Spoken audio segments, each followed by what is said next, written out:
Blessed respect, blessed respect. Oh my God, Jamaica is just a beauty. You understand? Jamaica is just a beauty. So right now we are currently in the beautiful parish of Portland. Alright, you understand? Port Antonio. And you know, I just want to say big up all Portland massive. You see it? All massive around the world. Bless up and respect. You know, welcome to another episode of Jamaica Walk By. Right now we are currently gonna give you a extensive tour of this guest house. It is called All Nation Guesthouse. You understand? I mean, I tell you, it's just one of them relaxed, nice location where you know you're on vacation and you want to go few different places. You can just check out this place. It's romantic, it's beautiful. It is one of them relaxing spot, and you can get it for a very affordable price. See, you don't have to worry about safety. The place is very safe, it's cozy, it's beautiful, and trust me, I'm just gonna give you a quick tour of this place. Remember, it's not a big place. As I said, it's a guest house. It's not that massive, but it's nice, it's cozy, it's relaxing. If you watch the room tour, you will see a lot more stuff, and Lexi actually tell us and tell you guys much more about the property and what it entails. Alright, so yeah man, remember, it's not a narrating video as usual, so you just need to relax, watch, and listen and see what's going on, so it could be a choice for you. Alright, so remember to like, share, subscribe if you're not yet done so. Alright, so yeah man, check it out.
So yeah man, big up every time and thank you to everybody who has been watching.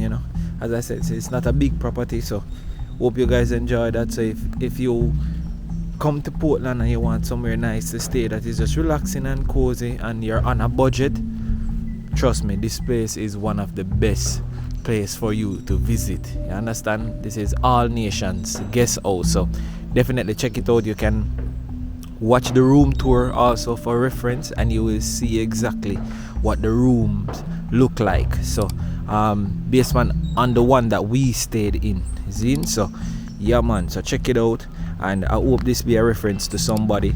And if you're thinking about coming here, so I just show you the entire property as to what it looks like and what it entails, and that's it. So big up, thank you to everybody who has been watching, who has been donating. Remember, if you want to donate or and support the channel, you can actually do so by a link in the description, so for you to do so to our PayPal. Alright, so remember to like, remember to comment, remember to watch the other videos, and just stay tuned on Jamaica Walk By. Follow us on Instagram as well as at Jamaica Walk By. Alright, also you can send us content to our WhatsApp number. The link is in the description if you want to be featured on our Instagram page as well. Alright, so it's all free promotions as well. So yeah man, stay tuned and you can do that. And bless up, one love, signing out.